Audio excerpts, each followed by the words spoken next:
Tulsa. Yeah, I mean, they're a good team. They've had some good results this year, beating some teams we actually have lost to. So, hopefully we've learned our lesson at the SEC tournament. I think some of our guys were peeking ahead a little bit to Kentucky, and we didn't take care of business against Arkansas.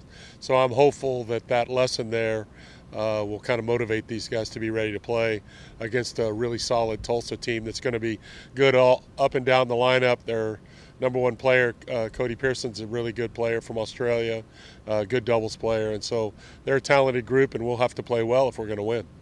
Do you feel like, you said, hopefully they, take that as a lesson. Do you feel like you kind of have that chip on your shoulder mentality that you're going to have to be the underdog next time? Yeah. Well, I hope they have my mentality. This is the first time that we haven't hosted in 10 years.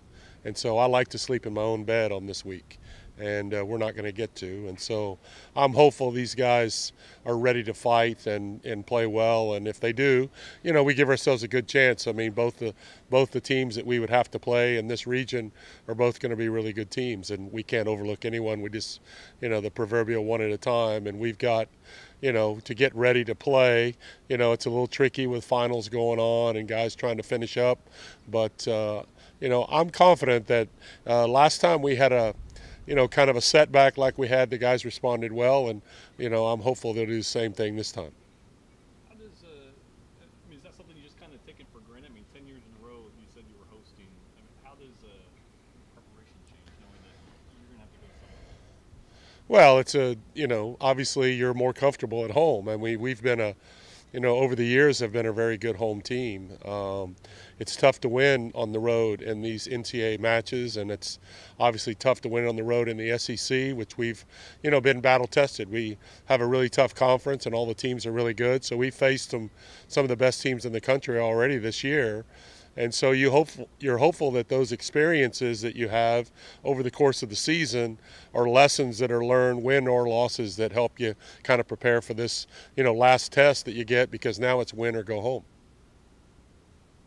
I know y'all have very separate routines and everything like that, but is there good momentum when you see like what the women are doing on the women's side, and you can kind of carry some of that momentum over on share some of that momentum on each side? Well, I'm so happy for Mark and Jordan and Bjorn and the girls. They've played a fantastic year, one for the ages for A&M, and all Aggies should be proud of what they've done this year. It's been just a fantastic season. And, we've really enjoyed watching them and seeing their success this year. I don't know that it really translates to us. Sometimes you think that in an athletic department you have a lot of sports starting to do well. Our baseball team's starting to, make some noise and doing really well, maybe exceeding some expectations, and that's been great.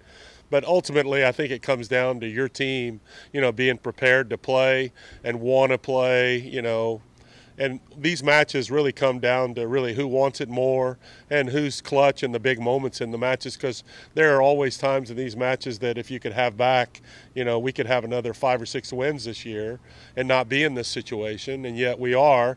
And so we've just got to take care of what we can control at this point, play a good doubles point, and then get off to a good single start, against Tulsa on Friday. Good to go. Thanks, Coach. Thank you.